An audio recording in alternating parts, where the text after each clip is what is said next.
Hi, my name is Angie Harris. I volunteer at a men's transitional home called Coming Home Ministries. And I formed a group of family members of the men in the home, the administration staff, and volunteers at the thrift store that support that home for transitional men. Um, all women showed up. No men family members showed up. They were all over 40, and I had about 9 women. Had it at the offices of Coming Home Ministries Wednesday, July 9th at 9:45 a.m. I began with a little magic trick. Basically, the magic trick is to put everything that you think of and do and all the important things in your life in a jar and on top, and it doesn't fit. And then you do the magic trick again and you put God first, the important things, the bigger stones, and then the medium stones. And then when you pour the little bitty sand, the little things in our lives in, it all fits because it trickles down in between.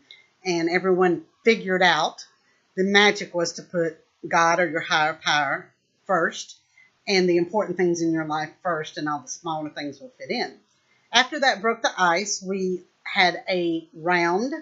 I went around the table and asked everyone to give me their thoughts or a phrase, a word that came to mind when I said responsibility boundaries. What is my responsibility? What is not my responsibility? It did not necessarily have to be about addiction or the people in your life that are recovering addicts or in some sort of addiction. That happens to be mostly what these people all had in common. And all the answers I got pretty much were what I expected, except one lady said the word change, and another lady said the word hope. Now, the lady that said change spoke up and said how that responsibility boundaries enabled her to change in her life. That she started off with a controlling and addictive type of husband, learned that it was not her responsibility how he felt,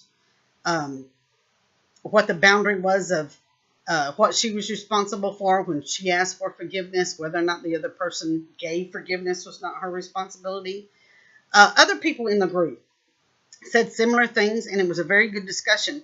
The lady that said hope had not spoken by the time we had been around the room about twice.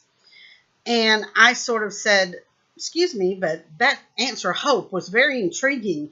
And I would love to know what you meant by hope, or what was your thought behind hope. That's very fascinating to me.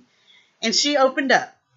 And turns out that she was the daughter of 2 alcoholics, and had a really wonderful share about how she came to understand that she could tell her children, the decision is yours. I won't make the decision for you, but there are consequences for your decision, things of that nature. She was a plethora of information, and I really enjoyed her sharing. The group went really well. The highlight of the group was the lady that said hope. I was very pleased with her. My biggest fear in the group was the pastor's wife. She is a certified counselor, and she likes to give advice, whether you ask for it or not.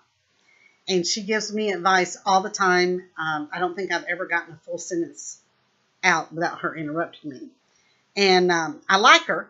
I just didn't need her to be there in this group because I felt like she would be like a Nadine, referring to the girl in the second group on the Corey DVD that tried to be a co-leader, and the other members said, we would like for you to just bring you.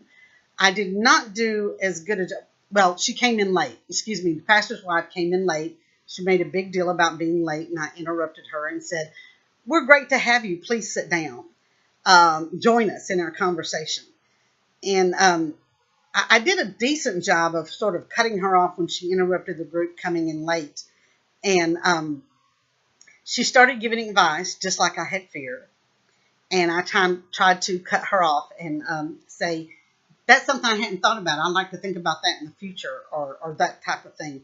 But I did not do as good a job as Mary and Corey did when she told Nadine, you're not here in that capacity. You're here as a member. You may very well know something that other people don't know. And I would say that's where I need to improve. Even the administrator of the thrift store sort of stepped up to a Nadine and said, could we be wrapping this up? And of course, I had been watching my clock and was just about to do that. But I said, of course, I will. But I would like to be better at being Marianne at explaining that, as a leader of the group, this is the position or this is my role here, and being a little bit better about cutting off the pastor's wife when she was being like that. The highlight being the lady with the hope. She offered so much.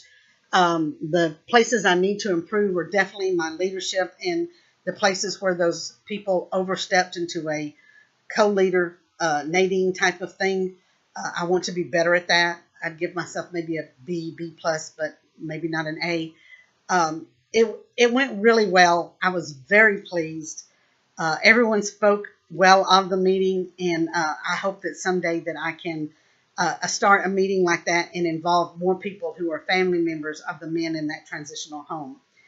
I ended the meeting the way I'll end this. I told the story of Gretchen Wilson was given an interview about going to recording studio after recording studio, trying to get a record deal and getting no's. No. And she's sitting in front of this executive singing her song, and he starts to write in. And across the table, she sees him, his piece of paper, he writes an O. Her heart sinks. She continues singing, but she says, geez, I guess I'll just have to keep going until I get a yes. What she didn't know was he was about to write W. When he wrote W and she understood it was now, she was overjoyed. So don't stop and think someone's writing N-O. Maybe God, maybe someone in your life is not saying N-O.